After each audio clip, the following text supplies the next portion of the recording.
Hello guys, welcome back again sa ating programang The Action Manood sa ating YouTube channel. Mega love shoutout po sa lahat natin ng mga viewers Luzon, Visayas at Mindanao all over the world. Welcome naman sa ating panibagong video, panibagong reaction, mga ka-action, mga kakamping. So ito po mga ka-action, mga kakamping, no? Panoorin po natin itong mga choice ng taong bayan dito sa actual survey ho, mga ka-action, mga kakamping. Sigurado po na matutuwa po kayo sa naging resulta ng actual survey, di ba? So, ang ating pambato na si Kiko Bam, sinabi ko na po yan sa mga live, nasabi ko, sila lang talaga ang may malinaw o konkretong plataforma. Kasi, ang pinakaano talaga ni Kiko is about sa agriculture. Ang ano naman ni Bam Aquino regarding sa education at mga trabaho. Yun po yun, klarong-klaro po sa atin ng mga mamamayan na maganda po ang kanilang hangarin. Kasi gusto nilang bumalik sa pagiging senador at tulungan po natin sila sa kanilang laban ngayon. Okay? So ito po mga ka-action, mga kakamping, no? Wala man lang nag-choice sa iban na mga kandidato. Kung hindi, talagang dito sa actual survey, panalo po ang ating mga manok na Kiko Bam. Okay, panoorin po natin to. Okay, ito ang question ko. Who's your senatorial bets? Kibuloy. Hi guys, this is RM at sa May 12, 2025 gaganapin na ang midterm election at tinatayang nasa 6 millions ang mga new registered voters and 68% sa kanila ay ang mga kabataan. At nandito tayo ngayon sa Quezon City University para alamin ang pulso ng mga kabataan kung sino ang kanilang senatorial bets. Kaya tara! Kasama natin ngayon si Vincent Cuenca po. Anong year ka na and from what department? First year, Bachelor of Science in Information Technology. Who's your senatorial bets? May dalawa ako senatorial bet ngayon. Si Kiko Pangilinan and Bam Aquino.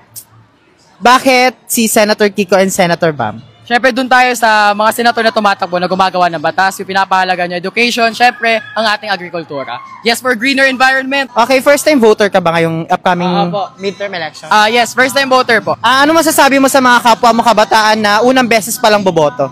Sa mga kapwa kong unang beses pa lang boboto, tayo yung batch na, alam niyo yun, gamitin natin to. Huwag puro ganito. Thank you so much, Vincent. At kasama naman natin ngayon si... April. Anong year mo na and from what department? First year po from Eduk. Who's your senatorial bets? My senatorial bets as of now is Kiko Pangilinan, syempre yung mga plataforma nila about agriculture, and also Heidi Mendoza kasi I like her confidence at maganda rin yung mga plataforma niya and maganda yung mga sagot niya sa mga interviews and debates, and also Bam Aquino because siya yung ng free education sa college, and yan po. Thank you so much, Miss April. Kasama natin ngayon si... Karin. Anong year and from what department? Third year from department. Who's your senatorial bets? Kibuloy. Totoo? Charot! Akala ko totoo. Charot lang yun. Siyempre, Kiko Pangilinan and Bam Aquino. Why Senator Kiko and why Senator Bam? Kaya si Kiko Pangilinan kasi pinapababa niya yung mga bilihin sa ating agriculture na mas kailangan natin ngayon kasi mataas na yung mga bilihin natin. And syempre, Bam Aquino is free education na kailangan ng karamihan ngayon. Nowadays, mas gusto natin free education na lang kasi mahirap mag-aral ngayon sa mga iba't ibang school. Hi guys, kasama natin ngayon si... Demetrio, Mark. Anong year mo na and from what department? Second year from Industrial Engineering. Who's your senatorial bets? For me po, dalawa lang po, which is si Bam Aquino and Kiko Pangilinan.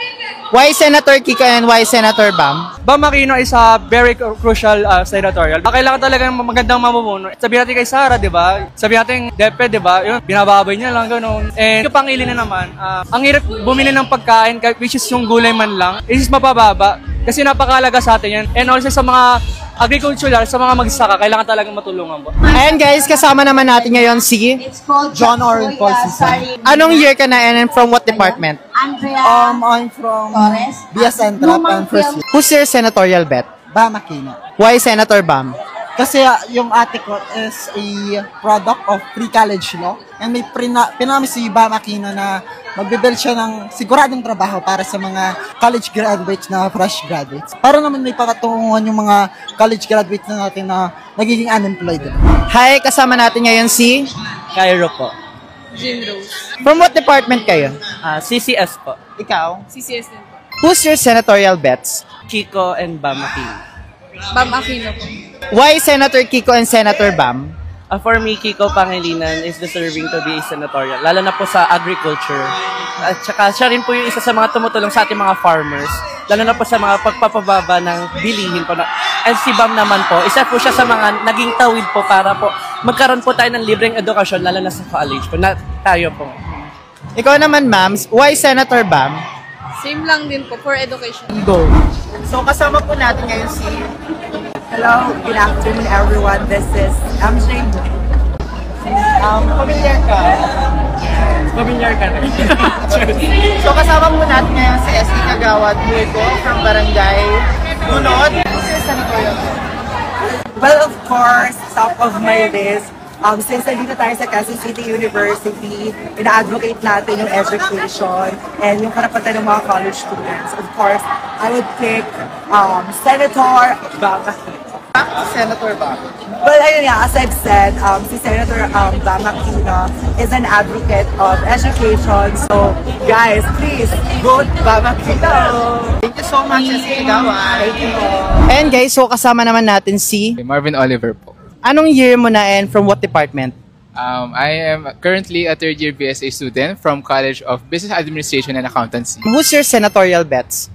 So far, ang senatorial bets ko, sila Heidi Mendoza, sila Kiko Pangilinan, at sila Teacher Franz, and also si Caliotti, si Senator Bam Aquino din. Bakit sila?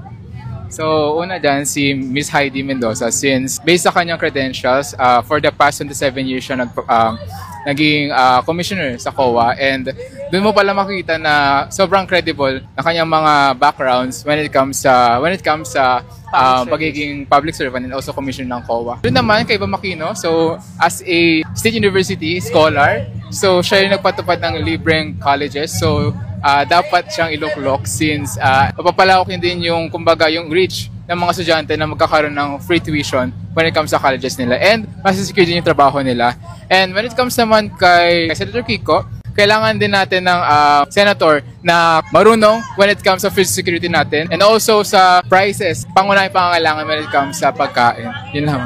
Anong masasabi mo sa mga first-time voters natin ngayon? Ang masasabi ko lang sa mga first-time voters ngayong 2025, mag-research, suriin ang mga kandidato at piliin kung ano yung pinakamaganda kailangan talaga ng ating bansa. Lahat ng boto natin ay nagmamatter kasi isang boto yan, magkakaroon siya ng malaking pagbabago sa ating ekonomiya at sa bansa natin. So, sa mga first-time voters dyan, please make sure na lahat ng mga iboboto nyo is yung karapat-dapat na iluklok at kailangan ng ating bansang Pilipinas. So yun na ho mga ka-action, mga kakamping na napanood na po natin at napakinggan po natin kung bakit nila iboboto itong Kiko Bam Heidi Mendoza dahil nga maganda ang mga hangarin. Ito yung nakaka-fraud na pumili ka sa isang kandidato at kung tanungin ka kung bakit sinusuportahan mo ang Kiko Bam at nasasagot mo ito ng exactly. Kasi karamihan kasi sa tinatanong ng mga, halimbawa nagkakali-survey itong mga DDS na mga vlogger, excuse me po, pag tinatanong sila, bakit suportado mo ito? Wala ho.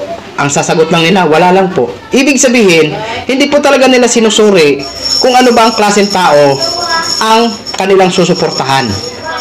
Unlike dito, kitang-kita nyo naman po, may mga sagot po sila at magandang paliwanag kung bakit nila suportado ang Kiko Bam at Heidi Mendoza.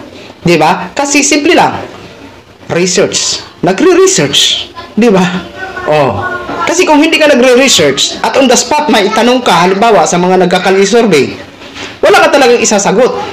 Sasabihin mo talaga for sure na lang, wala lang po, basta suportado ko lang po. O, parang ganun. Di ba? Pero kung nagre-research ka, tulad nitong mga to, may magandang sagot sila. At yung mga sagot nila is nakakahatak po yun sa makapanood nito ng ayaw sa kay Kiko Bam, may imposible na mahahatak po sila. Kasi maganda po ang kanilang naging explain kung bakit suportado nila ang Kiko Bam. 'Di ba? Oh, napakaganda po. At maraming salamat po sa tiwala nyo na ibibigay nyo sa ating mga pambato dito sa Senado, no? At syempre, nakakatuwa lang isipin na talagang ang halos karamihan ngayon, kasi mas marami pa talaga ang botante mula 18 hanggang pataas ang boboto ngayon. So ang mga choices ng mga kabataan na botante ngayon is karamihan Kiko Bam, di ba? Malay natin diyan sa mga ayaw na mga dito sa Kiko Bam, lalo na kay Bam, mag-isip-isip kayo. Malay nyo, isa din sa maging beneficiaryo ang inyong anak sa libreng kolehiyo at magkaroon ng trabaho. Di ba? Kaya pag-isipan nyo po sa mga undecided pa. Isipin nyo ng mabuti ang kinabukasan ng inyong mga anak at ang atin mga hanap buhay. Kasi una-una, agriculture ay tutukan ni Kiko. Education at maraming trabaho kay ano naman? Kay Kiko Bam. Kaya sa mga undecided at ayaw dito sa dalawa, mag-isip-isip na kayo. Ito lang talaga sila ang may konkreto at magandang plano pag once sila maibalik sa Senado. So yun lang po mga ka-action, gin-share ko lang po sa inyo. Maraming salamat po sa ating mga viewers Luzon, Visayas at Mindanao all over the world. Ako po ang inyong lingkod, si The Action Man. Have a good day, everyone. Beautiful.